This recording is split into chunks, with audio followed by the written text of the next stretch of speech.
Happy Thanksgiving. I hope that you're feeling fantastic right now. Do not get up. No. You just sprawled out on the couch right now is just fine. We're not fancy around here. I wish I could be on a couch right now. Best I can do is wear one.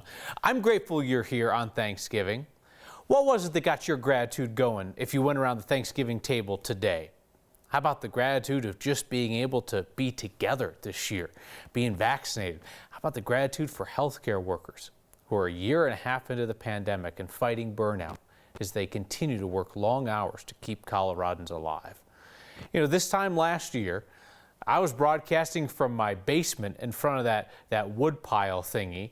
I'm grateful to be back in the studio.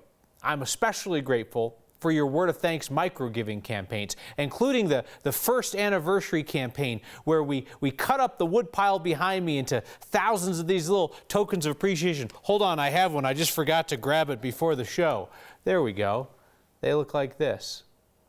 I'm grateful for the stories that we've shared over the last year that have given us hope, encouragement, and a reason to smile.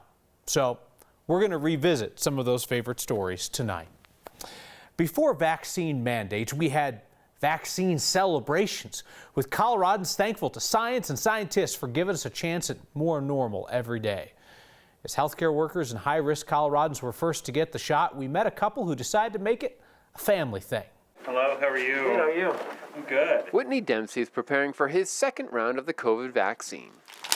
I just logged on and picked a time. Okay. His wife is also getting her second shot today. So we just happened to sign up on the same day? No, we need to. Okay. Yeah. Both are employees at Lutheran Medical Center. She works in labor and delivery, welcoming people into the world. I provide spiritual care for all of our patients and families. And he's in hospice care, helping people with their life transition. It's an honor to care for families who are really going through some difficult times. Together, they're celebrating their 26th wedding anniversary, and Amy has something special for her husband. Oh, I would say very unusual.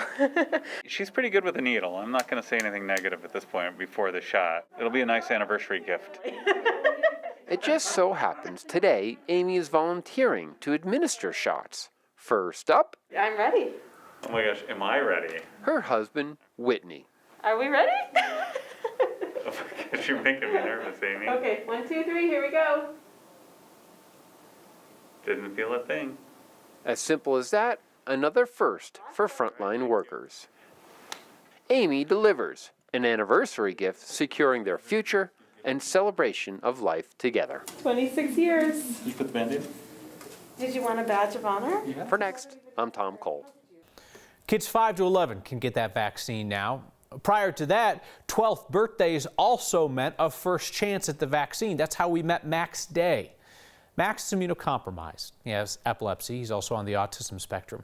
His family told us getting Max that first shot was not easy.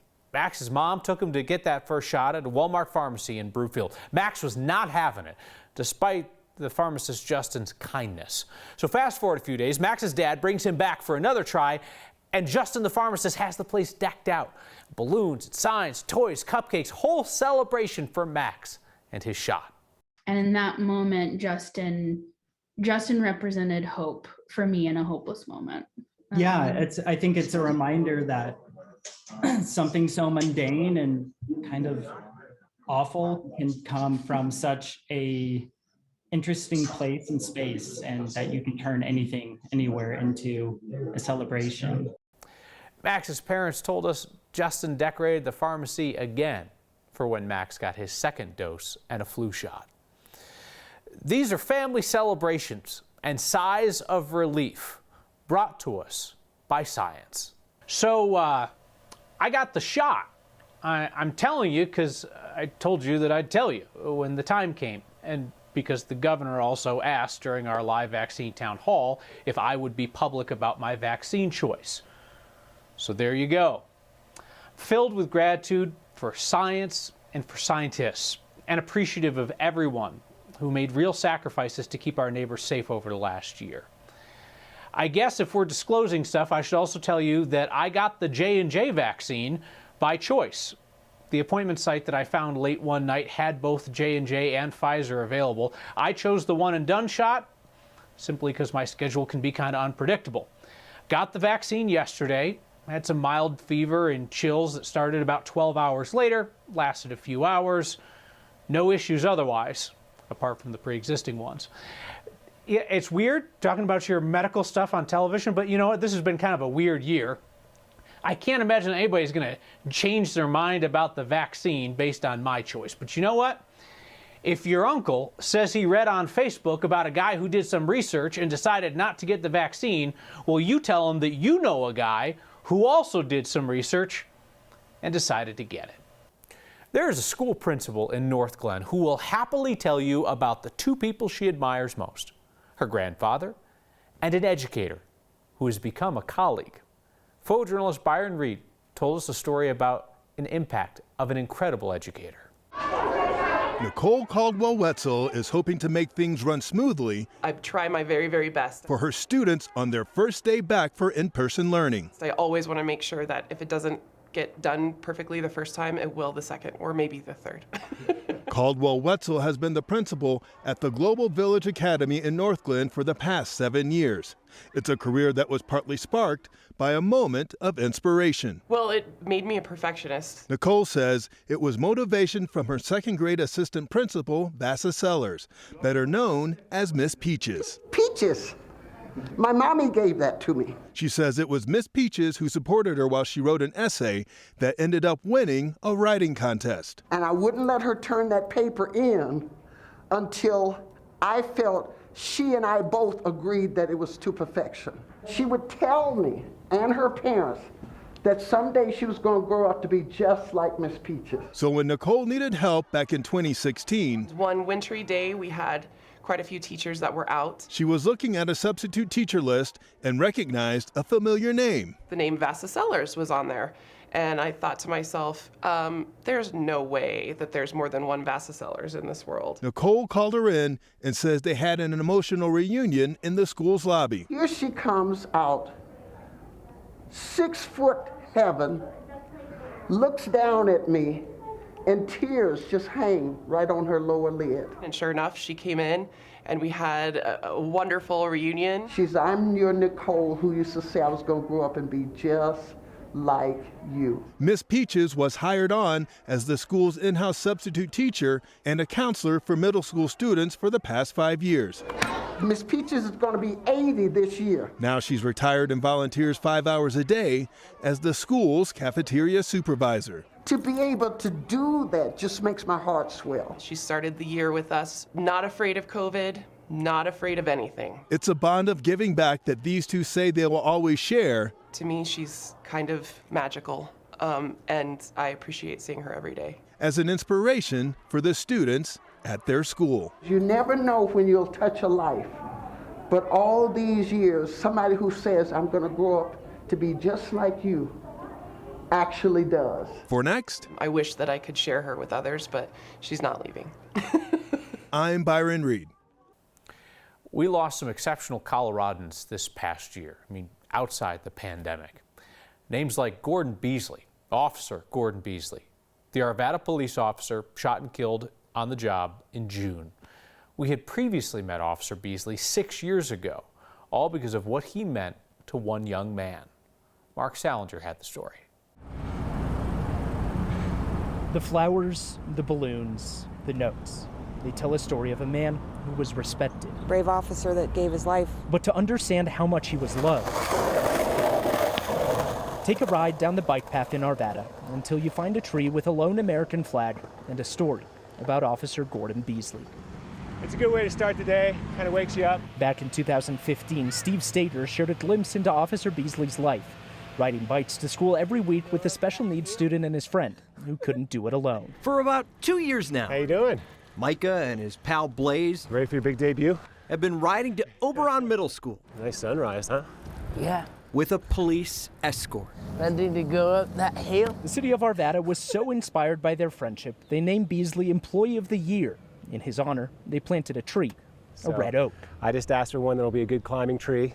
And I figure by the time I can retire, I can probably climb it. Yesterday, Micah heard the news about what happened to his police escort. He was a friend, family. Officer Beasley was killed by a man with a gun in Old Town Arvada Monday. It still hasn't sunk in yet. for Micah's mom, Brandy. And he was our family. We became family. 6 years ago, Micah struggled with independence. The bike rides with Officer Beasley inspired him to grow and make friends. And now, at age 20, ride his bike around his new home in Wyoming all by himself. He doesn't need any help. So when Officer Beasley is the one that did that for him. Officer Beasley won't be able to climb the red oak tree. Now that Micah lives in his own place, he wants to plant one too. I would like to find that tree, the same kind, and plant it in my yard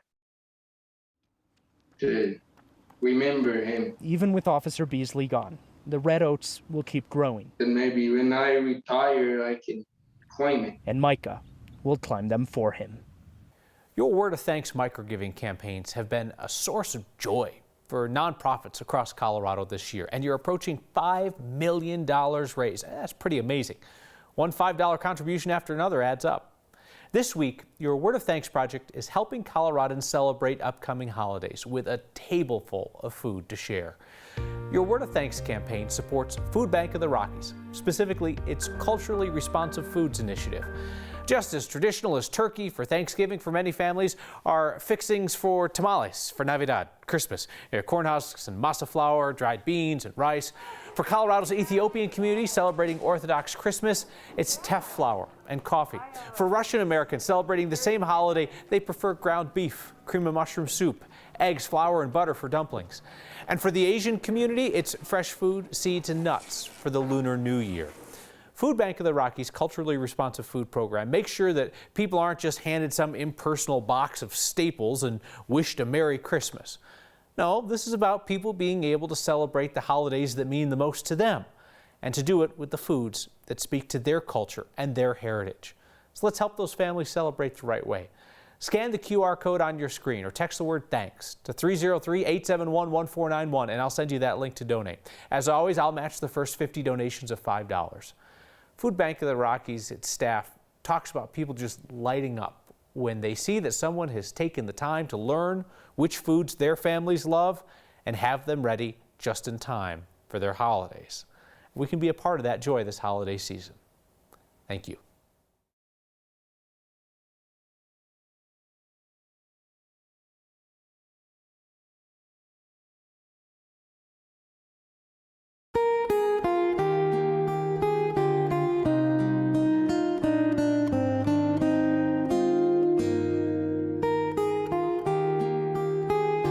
The power of the internet and of human connection really came through in September for a woman who was looking for stories about her late father, a Coloradan who helped strangers on a difficult day. Mercedes Martinez shared her story with us this year, the 20th year since 9/11, telling us what her dad Emilio did. Emilio was on his way home from a trip that day when his plane was grounded in Nebraska. He knew that people wanted to get back to Denver as he did, so he rented the biggest van he could find at the airport, made a sign with cardboard and a marker. Going to Denver, it said. Emilio Martinez ended up driving 7 people home that day, from Nebraska to Colorado, right to their doorsteps. Mercedes told us her dad never said much about those 7 strangers, except that they had spent most of the drive talking about their families.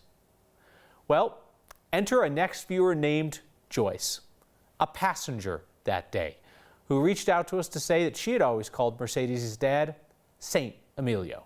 Can you imagine today something happening and being in an airport and you can't get home and some strangers there saying, I'll take people with me? Yeah, right. You know, it's just that was the kind of guy he was. You had an amazing dad that day. He was so amazing, you know, he was in my life for such a short time, but he made such a big impact.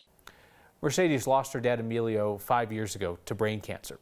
She told us that she hopes to stay in touch with Joyce and hopes to keep meeting some of the other passengers that her dad helped.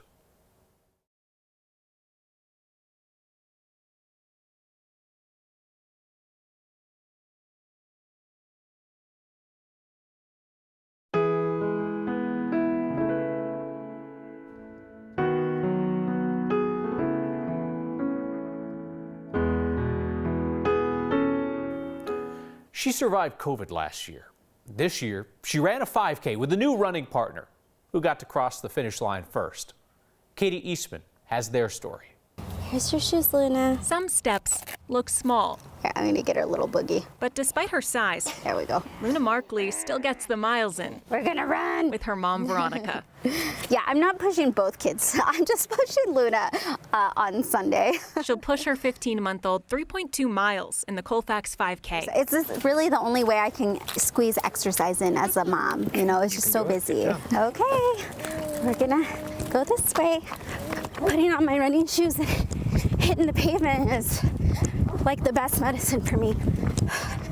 Each step heals Veronica because there was a time she couldn't take them. For those first 7 days, it was just total darkness. It's like I fell asleep and I may have not woken up.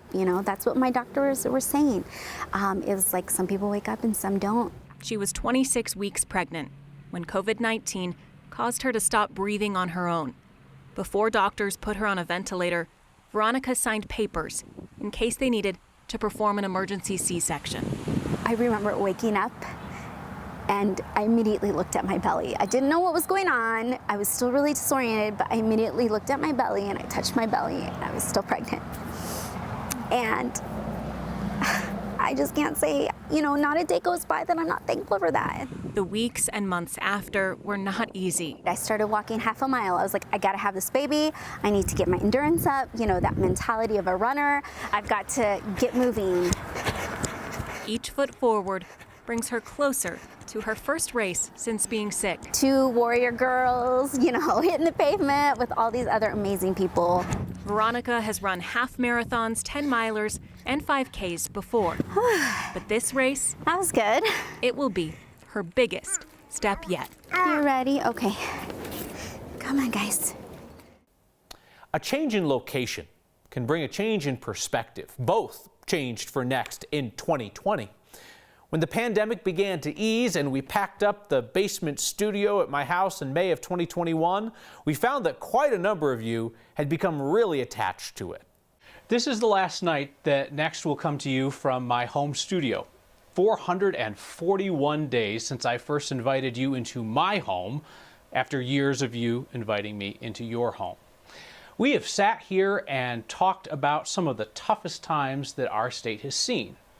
And then together we cheered the recovery that's allowing life to go back to normal.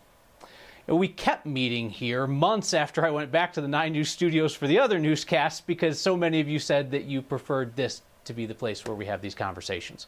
A viewer named Melanie recently said, seeing you hosting Next from your basement makes me feel like everything was going to be okay. We can be resilient and figure out how to continue on with our lives while enduring unexpected and challenging circumstances. We all now take the resilience that we've gained from the last year and we go forward in life with new perspectives. It has been a pleasure having you here at the house. If you excuse me, I am now going to go upstairs to enjoy, one more time, a rare treat in my line of work. I'm going to have dinner with my family. Thanks for coming over. I'll see you next time.